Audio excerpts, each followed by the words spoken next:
the son of Lamech. 8 generations descended from Seth. Return to your cities of Cain. No, we have all been judged.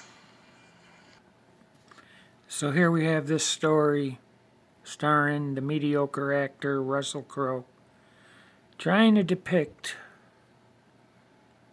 what the Bible tells us to be true and is true. Genesis chapter 6, where the wickedness of man was so great that God had no choice but to destroy man. But Noah and his family found grace. So they built an ark, and all the animals that God chose to save to start again went on that ark. Now, what you just heard, what I just played for you, is key into understanding what Genesis chapter 6 really means. Noah here, again played by the mediocre actor Russell Crowe, tells Tubal-Cain, the other guy, to return to the cities of Cain. And that is because Cain killed Abel. Cain was cast out from where the line of Seth, the sons of God, the righteous, lived. Cain was marked and went and built his own city. And that city comprises the daughters of men. Now God told the line of Seth himself, do not intermingle or go unto the daughters of men, the line of Cain. And this is what Genesis chapter 6 is talking about. This is why Genesis chapter 6 never expresses any anger except the anger of God towards man and man alone. God does not express anger against fallen angels. God does not express anger against mighty men of renown. He doesn't express anger against giants. It is against man alone. Now the sons of God are the line of Seth. Fallen angels are spirits. They do not have physical bodies. There is only one Creator, and He made man in His image and in His image alone. Now, if fallen angels who do not have physical bodies could create human bodies, that teaching is strange doctrine, because that would make them like God. What they who teach these lies are trying to do is steer you away from the truth, right into the fake pagan Roman and Greek mythology of demigods, of false gods like Zeus, the false god, coming down, mating with daughters of men and creating demigods like Hercules and Achilles, who never existed, are fairy tales. But people claim that the book of Enoch was written by the righteous man Enoch, taken away unto God in a whirlwind of the line of Seth. But did you know that Cain had a son named Enoch? You didn't know that, did you? There is no proof out there that the righteous Enoch of the line of Seth wrote the book they call the Book of Enoch. Now, the bottom line here is you cannot create strange doctrine for 1 or 2 verses when 1,000 other verses do not corroborate it. Fallen angels cannot be sons of God. Okay, now the term or title sons of God is used in the Bible 2 or 3 other places, and they do refer to angels. Okay, one thing you got to understand is that if you believe in God, you are a son of God. You are children of the Most High. Exodus 4:22. I'll say it again. Exodus 4:22. God told Moses to tell Pharaoh, "Let Israel, my firstborn, my son, go." And there were hundreds of thousands of Hebrews in bondage to Egypt. Exodus 4:22. We have God through the prophet Nathan telling King David that his son Solomon will be the one to build the temple. David wanted to, but God said, "No, your son Solomon will build my temple. I will be a father to him, and he will be a son to me." And then we have in the book of Psalms, which Jesus references in John, I believe, chapter 10:31, or John chapter 10. Ye are gods. This is taken from Psalms. I believe it's chapter 87. Don't quote me on that. It's Psalms chapter 80 something. But it goes on to say that God sits among the congregation of the mighty. Mighty men. And because we were given dominion over all life on the earth, man, given dominion, we are like gods, but not like God, but we, as described in that chapter in Psalms, are children of the Most High. We are sons and daughters of the Most High, and we can have that title if we are obedient to the Most High Creator. Now, on the issue of angels, the Sadducees challenged Jesus concerning the resurrection. The Sadducees did not believe in a resurrection. So they tell a story about a man who marries a woman. He dies with no children. And the Hebrew tradition was if your brother dies having no children, then you are to marry his wife and raise up children in his name. Now this occurs with 7 brothers. They all die, no children. And the Sadducees say to Jesus in the resurrection, whose wife will she be, seeing how they all had her? And Jesus says in the resurrection, we will be like angels. And angels do not marry, nor are they given in marriage. That clears it up for me. Angels, good or bad, do not marry, nor are they given in marriage because they are spiritual. They don't have physical bodies, reproductive organs. And only God can make man the creator. That is why he is called the creator. There are no angels that can mimic God. And if you believe that, that is Antichrist. That is anti-God. That is not in the King James Version Bible. And Enoch will not change the mission statement of the King James Version Bible that we were made in the image of the Most High God.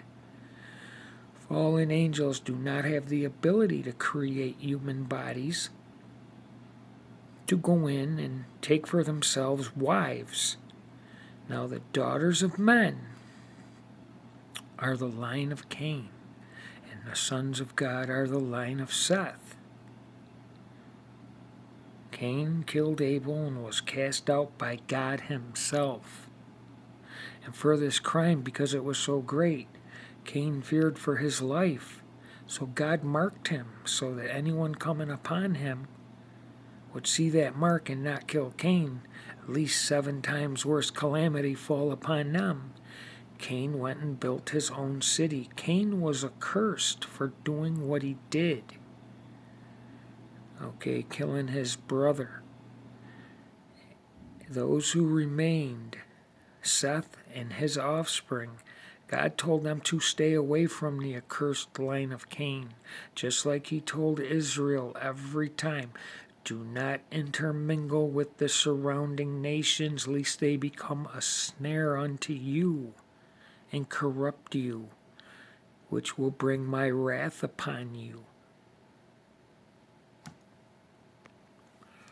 Now, when we read Genesis chapter 6, we see that the Bible says that the sons of God seen the daughters of men that they were fair, and they went in and took wives of whom they chose. Now again, Jesus said angels do not marry, nor are they given in marriage. Now this covers angels, good or bad. They cannot marry or go into human flesh because they are spirit. Search the Bible. God is a spirit. These people who refer back to this book of Enoch brings in much strange doctrine, but people cling to it. There's people I respect that cling to the book of Enoch. There's no proof that that book was written by the righteous Enoch of the line of Seth. It would be my opinion, if I had to give one on the matter, that this Enoch is the Enoch whose father was Cain. Now that will be the only time I give my opinion on that, because no one can ever know. We can only assume or guess or claim to know. So the best thing to do is stay with the King James Version Bible.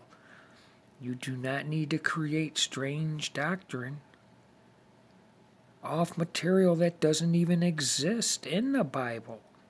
It is these other books, of which they call the Apocrypha, that were not included in the Bible, and when you read Enoch, you will see why. Fallen angels do not have the same power as God.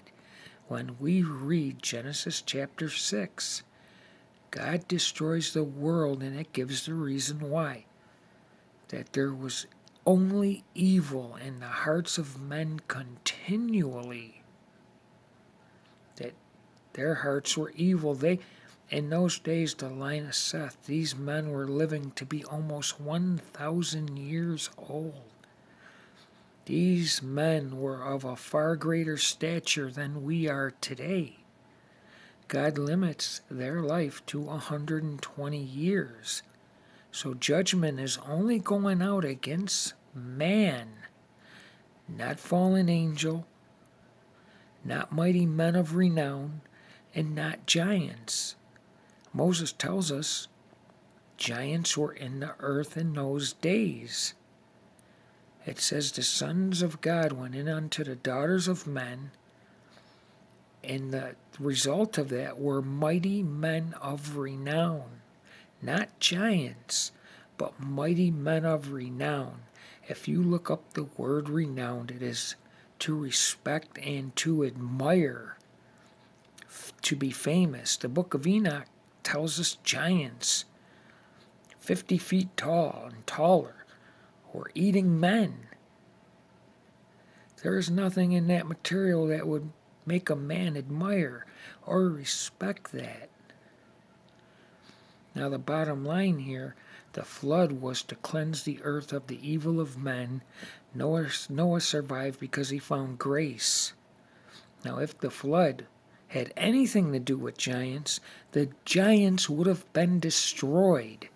There would be no way that they could outsmart God to survive. And we know, if you know the Bible, that the giants reappear when Moses hands over the staff to Joshua to begin the conquest of the promised land. They had to fight giants. Amos 2:9 tells us that the Amorites were as tall as cedar trees. Cedar trees can get as tall as 20, 30 feet tall. That's a giant. And with the help of God, the Hebrews defeated them. Now, if you have an IQ over 99 or any wisdom concerning the Bible, you will know that once God's wrath is administered, there is no escape. Giants could not outsmart God to survive the flood. Moses tells us there were giants there in those days and afterwards.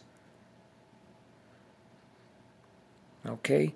Now, I will make another video on how I believe the giants survived. But the bottom line, giants appear because of evil. Many sicknesses and disease and ailments are a result of evil. God tells his people, the Israelites, if you sin, I will send disease and sickness and pestilence. A lot of the ailments we suffer today are the direct result of sin and lust and pride and greed. If you want to truly know what the word hereditary means, that is a true thing, not only physically but spiritually. Now, I made this video to be a companion to my original video on giants. I'm sick and tired of people waving the Book of Enoch around when there's no proof that Enoch is the righteous Enoch of the line of Seth. If any Enoch, it's the son of Cain, bringing in all this stuff about watchers that help man. Enoch says that these watchers taught men how to make swords and tools for battle. But David himself praises the Lord for teaching his fingers to war. I'm going to try to find the verse real quick. Now here we have Psalm 144 of David. Praise be to the Lord my rock, who trains my hands for war, my fingers for battle. Fallen angels didn't teach man anything. If anything, they taught man evil, or how to express evil. We brought evil upon ourselves by learning the knowledge of good and evil in the Garden of Eden. So, they teach us nothing. If you embrace evil, they will help you express it more soundly, or help you advance in evil. But we are made in the image of the Most High Creator, the God of Abraham, Isaac, and Jacob, and we do for ourselves. Okay? When they were making the ark to contain the 10 Commandments, the Spirit of God showed a man named Bezalel and another man named Aholiab. He gave them the wisdom to make the tabernacle and the Ark of the Covenant. Okay, we get wisdom from God for those who follow the Lord. Now here we have proof that we are the children, we are the sons of God. God standeth in the congregation of the mighty. He judgeth among the gods. The gods are us, as I've said. We were given dominion over all life on the earth, and we are as mortal gods. And it explains that. How long will ye judge unjustly and accept the persons of the wicked like bribes? Defend the poor and fatherless. Do justice to the afflicted and needy. Deliver the poor and needy. Rid them out of the hand of the wicked. They know not, neither will they understand. They walk in darkness. All the foundations of the earth. Foundations. Yeah, the earth ain't a giant ball. Are out of course. I have said, ye are gods, and all of you are the children of the Most High. But ye shall die like men. The men of Cain, the line of Cain, and fall like one of the princes, probably Lucifer. Arise, O God, judge the earth, for thou shalt inherit all nations. But here, ye are gods and children of the Most High. That's us. Now notice, gods is with a small case G. That's because we have dominion over all life. We are made in the image of God, which debunks evolution. We are the children, the sons of the Most High. This title comes easily. And right to Exodus 4:22, where God tells Moses, "You will tell Pharaoh, let my people go. Israel is my son, even my firstborn." Exodus 4:22.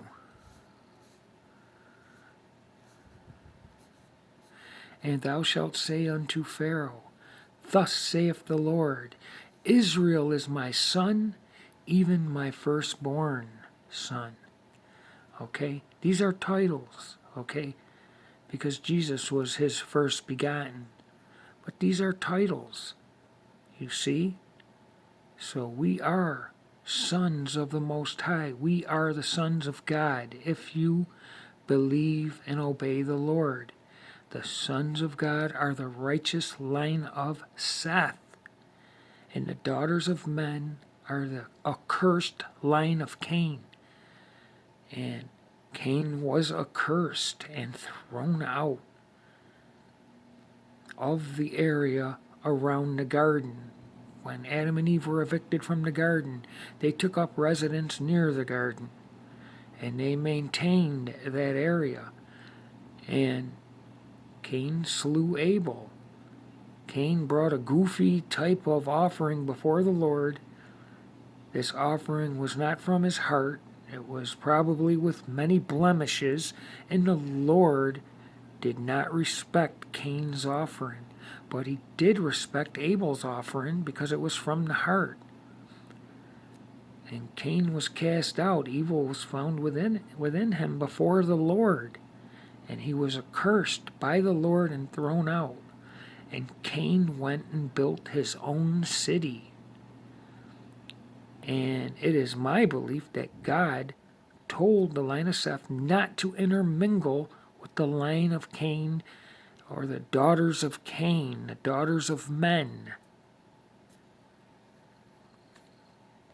Now here we have Genesis, I believe chapter 4, the tragedy of Cain. But unto Cain and his offering, God had no respect, and Cain was very upset with this, and his countenance fell, or his posture, his look, his face dropped.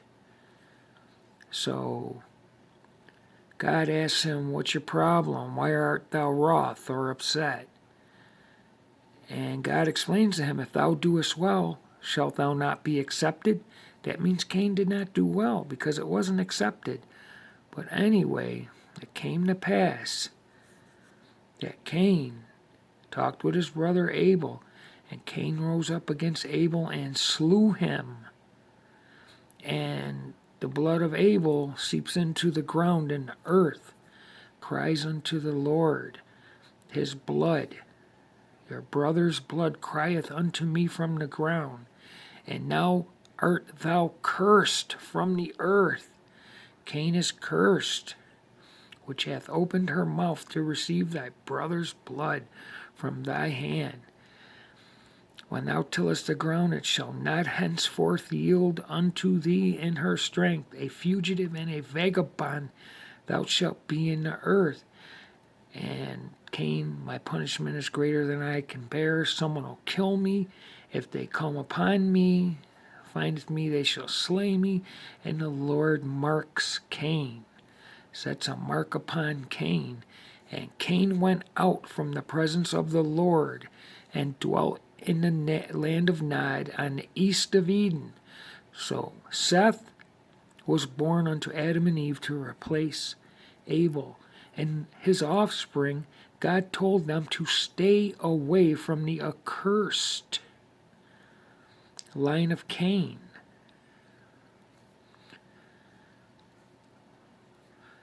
Thou art cursed from the earth, he tells Cain. And it is only common sense that God told the line of Seth, the sons of God, who were not accursed, Cain was accursed and cast out, to stay away from the line of Cain. Okay, so Cain was cast out from the presence of the Lord and dwelt in the land of Nod. He went and built a city. And Genesis chapter 6 explains that the line of Seth, the sons of God, and all man just devoted all their time to evil, as evil was in their hearts continually.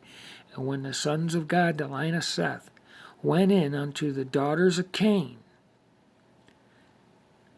God had it. God could take no more.